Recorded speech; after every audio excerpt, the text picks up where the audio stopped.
انہوں نے ہجرت کیا، بڑی مزاحمت کا سامنا پاکستان میں بھی کیا ہے.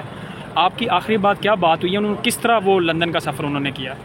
مجھے یہ تو نہیں پتا کہ کس طرح انہوں نے سفر کیا، لیکن مجھے ان کا ٹیلی فون آیا تھا when he was in the middle of his way. تو انہوں نے مجھے یہ بات بتائی تھی کہ میں بڑی مشکل سے نکلا ہوں اور میں جس جگہ پہ تھا، جیسے میں نے وہ جگہ چھوڑی ہے وہاں پر بھی ریڈ ہوا اور مجھے قتل کرنے کا پلان تھا. اور انہوں نے یہ بھی مجھے بتایا تھا کہ وہاں پر کچھ لوگوں کو لا کے پھینک دیا گیا تھا جو دہشت گرد تھے، اور شاید یہ بات چلائی جانی تھی کہ دہشت گردوں کے پاس پناہ میں نے لی ہوئی ہے اور وہاں پر ریڈ ہوا ہے تو دہشت گردوں کے ساتھ میں بھی مارا گیا ہوں. یہ مجھے انہوں نے خود یہ بات بتائی. پھر انہوں نے مجھے یہ بھی بتایا کہ it was a very difficult for me to get out, کیونکہ میں پیدل بہت چلا اور بیچ میں ایک جگہ پر کچھ جنگلی جانوروں نے بھی مجھ پر حملہ کیا، اور انہوں نے مجھے بتایا کہ ان کے پیٹ پر 1.5 انچ سے زیادہ گہرا زخم ہے. اور لیکن اللہ کی مہربانی سے میں ایک ایسی جگہ پر پہنچ گیا ہوں جہاں پر میں محفوظ ہوں، اور انشاءاللہ میں جہاں جانا چاہتا ہوں تو میں جلدی پہنچ جاؤں گا. میں نے ان سے یہ نہیں سوال کیا کہ آپ کہاں پر ہیں، کس طرح سے جا رہے ہیں. میں صرف ان کو دعا دی اور ان کو کہا کہ اللہ تعالیٰ آپ کو حفاظت سے لے جائے، بیکاز وہ بڑی بہادری سے لڑے یہاں پہ.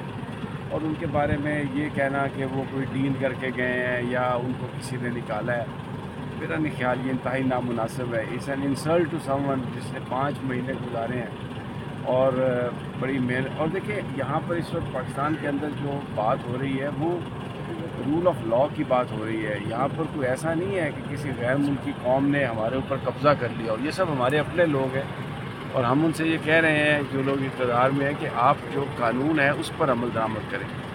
تو اس لیے جو عمران ریاض کا جو معاملہ تھا، انہوں نے بہت ہی بیچارے نے مشکل ٹائم اس نے گزارا. ہی سفرڈ اے لاٹ. بڑی ہمت سے وہ کرتا رہا، اینڈ آئی ہوپ کہ he will continue his journey. Arshad Sharif کے بعد ایک اور پاکستانی اینکر نے ارشد شریف کے بعد ملک چھوڑا ہے، تو آپ کی ذرا طبیعت خراب ہے. ارشد شریف کے بعد ایک اور بڑا اینکر ملک چھوڑنے پہ مجبور ہوا، اس نے بھی اسی طرح صدمے برداشت کیے تھے اور مقدمے برداشت کیے. دیکھیں یہ آپ کی اپنی چوائس ہوتی ہے. بہت سارے لوگ جو ہیں وہ نہیں جاتے، بہت سارے لوگ جو بہت زیادہ پریشانی کا سامنا کرتے ہیں وہ چلے جاتے ہیں. یہ آپ کی اپنی چوائس ہے. جو ملک کے اندر ہیں، جو ملک کے باہر ہیں، اپنے اپنے طور پر ہر بندہ اپنا حصہ ڈال رہا ہے، and we appreciate all of them.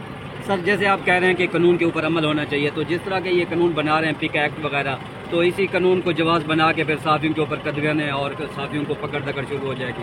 یہ تو آپ کا کیا خیال ہے؟ یہ کوئی آزادیت دینے کے لیے بنایا گیا قانون؟